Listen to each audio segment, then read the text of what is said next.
I get anything to work. Try it here. Law of large numbers. We'll try this. Flipping a coin.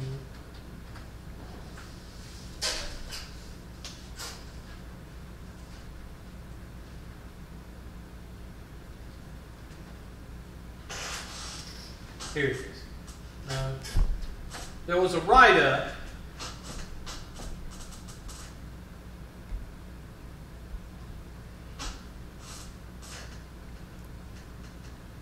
about these students that wrote a computer simulation.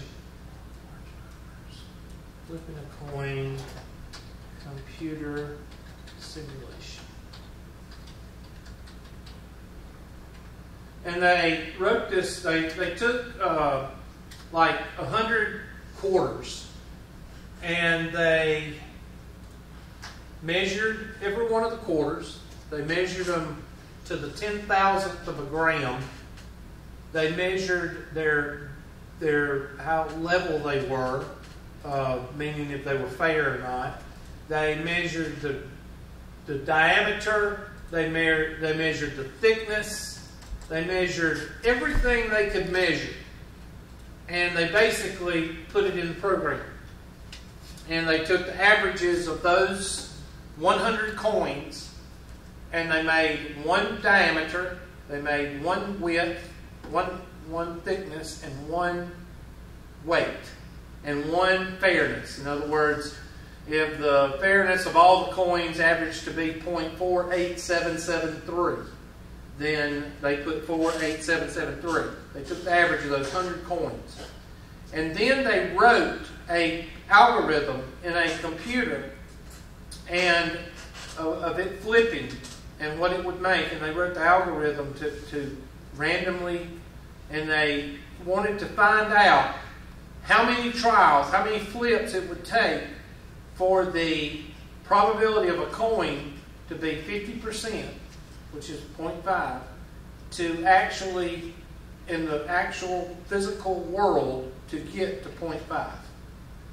And they went through the computer simulation, and it took over 100,000 times.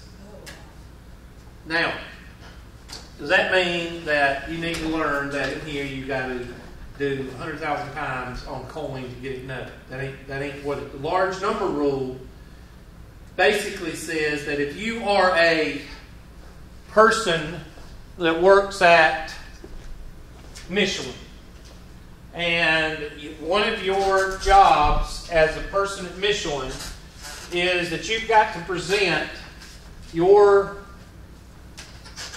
superior, your department head, division chair, whatever you need to, and you work at the Sandy Springs plant up in Sandy Springs, and you need to tell them what is the percentage of faulty tires coming through that plant every year.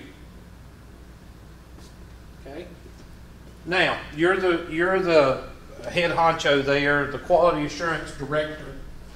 Do you think you're going to be presenting to a low-level supervisor, or you think you're going to be presenting to one of the vice presidents of the corporation?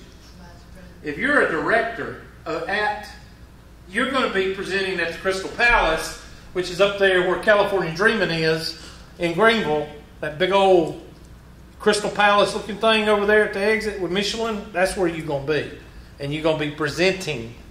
So that means you're probably bringing in at least 5 or 6 figures. Are you going to go in there by measuring 10 tires? No. Why not? Because it's not accurate. Why? Because 10 tires is not accurate compared to how many they make a year. And you're not going to base your report on 10 tires because you're being paid to put accurate information out there for the vice presidents. So, what does the large number rule tell you to do instead of 10 tires? All of them. You want to pull 10,000 tires, or you want to pull 1,000 tires, depending on how much Sandy Spring puts out. if Sandy Spring puts out 100,000 a year, then you want to pull 10,000, which is 10%. Okay? See what I'm saying? You don't want to pull 10 tires and say, yo, the Sandy Springs plant's doing great. I got these 10 tires right here, and we ain't got no problems. You're going to lose your job. First of all, you're going to get fired before the meeting's over. Second of all, they're not going to listen to a word you're saying because you only pulled 10 tires. Yeah. So the large number rule says that whether you're dealing with cards, or whether you're dealing with coins, or whether you're dealing with a project that you have to deal with in your work setting, you're not going to go to a department meeting, a division meeting. You're not going to go to a presentation with 10 tires. You're going to go with 10,000. Or you're going to go with 10,000 patients instead of 10 patients. Or you're going to go with 10 machines instead of 2 machines. Whatever the case may be. So the large number rule says that the more you pull, the better off you are. Okay? Question? No questions. You all feel good about yourself. So, excuse me. Let's go to our handy dandy. Is that Pearson? Yeah. Let's go to our handy dandy book that ain't worth a flip. And let's see what they've got in that first section to see if we can understand what they're talking about. 7A. Study plan.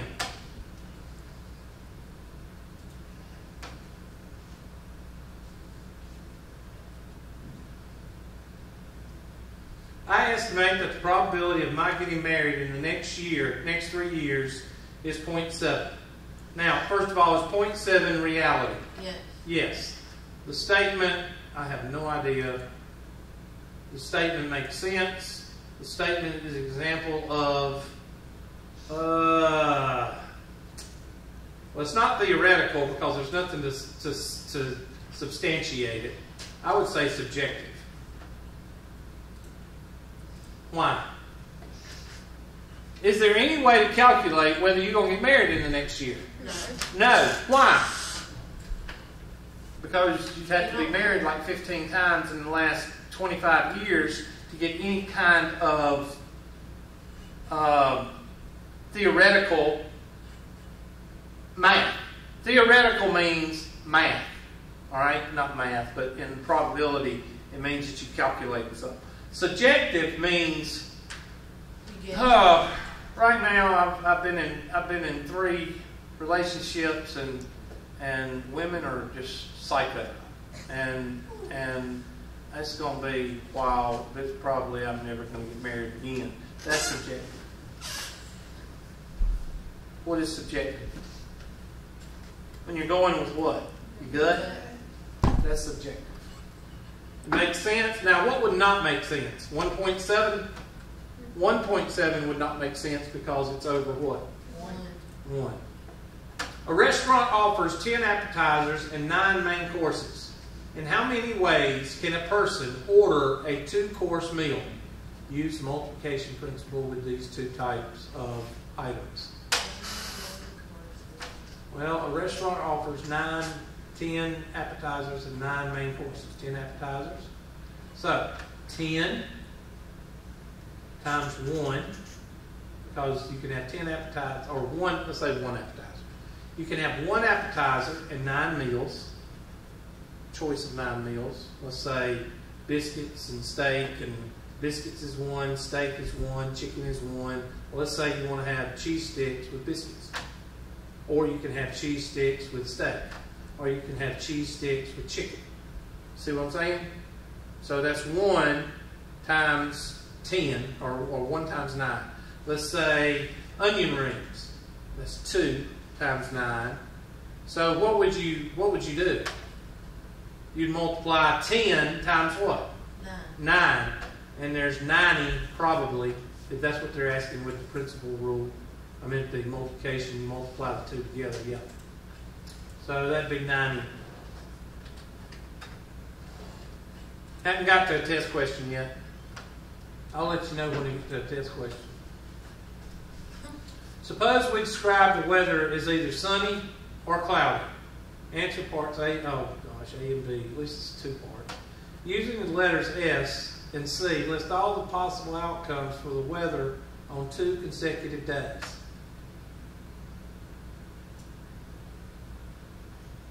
Okay, well, if it's cloudy, is it sunny? No. And if it's not sunny, it's cloudy. So So what's the probability of one of these happening? 50. 50% or 0.5. So, I don't know what they're asking. Would it be SS and CC? It's probability of, it'd be probability of S or probability of C, but I don't know if that's what they're asking or. Yeah, you have to do the letters. Oh gosh, I'm not doing all that. I'm just going to put a 3 here. Like the probability of A, what I put up there a while ago, is that what they're asking for? Yeah. Oh, that's the sample set. Okay. Sample set, or the sample size, or whatever you want to call it. Let me give you an idea of what they're talking about here. And the best way to do this is with the three kids. A couple decides they want to have 3 kids within a 10-year period. Okay? Not 3 kids in one sitting, just 3 kids within 10 years. All right? So what's their possible outcomes? 50-50 on each one. Well, no. They want to have 3 kids. What is the outcome possibilities as far as boy and girl? So, boy. And what's the opposite of boy? Girl. So there's 2. I think there's 10. I may be wrong. Or 8. I think there's 8. Girl, boy. Okay, so you're going to do this. You're going to do girl, boy. So then we'll do boy, girl, boy. And then girl, boy. Then boy, girl. Okay, then boy, girl. Then boy, girl, boy, girl. And then girl, boy. There they are. And that's your sample set. And that's what they're asking you for in that question. Now, sunny, cloudy, sunny, cloudy. That's what they're asking for.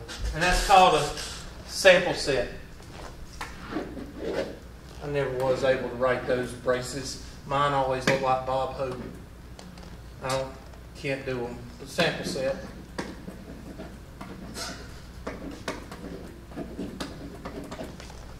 So whenever you do that one, that's what they're asking for, a sample set. Still have not got to a test question yet. But this one may be boy, girl. That one, you need to write that down. Because that shows up on all of your tests just about in probability. Some form, some way.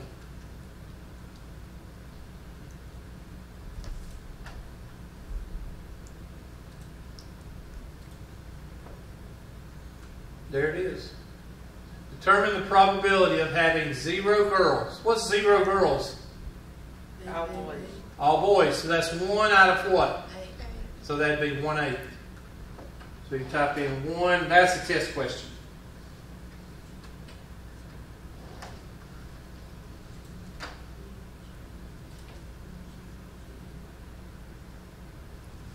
Use the theoretical, that means numbers, method to determine the probability of has a birthday in February. Birthday in February. Well, how many? 1 in 12. Okay, 1 in 12. But since they say a birthday in February, I'm thinking of days. So 29 over what? 365 or 28? 28 over 365. Now, there's 2 ways to ask this. It could be 1 out of 12, or it could be whatever, 28 out of 365. Since it says birthday in February, I'll say 1 out of 12. Okay? Don't take it. Then the second one, I'm going to say 28 out of 365. That's it. I wouldn't condemn you, and I probably wouldn't mark it wrong if you put 1 out of 12 because, but the reason I said I was thinking 365 is because of, hold on, birthday. Yeah, that's why I was thinking birthday.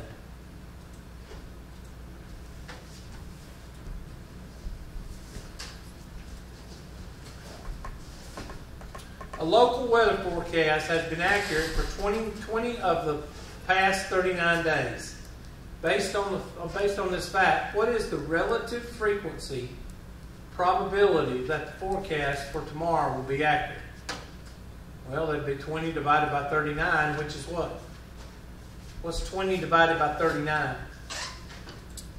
0.512. I'm sorry, what? 0.51. So that would be 51%. It said, is it rounded to the nearest thousand? What is it? 3 digits? 513. 513. So you'd say 0.513. And that is one of the most missed questions on the test. Why is it missed? Because people think it's difficult, and all you have to do is what? Put the number of times something happens over the number of times it can happen. Basic probability.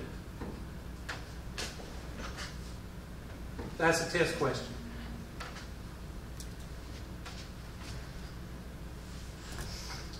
I'm not going to give you no 3-part question. I don't like those. Determine the probability of a given opposite event. Why is my mom calling me? What time is it? 12:30. Well, I can answer this in front of y'all because y'all won't have a fit.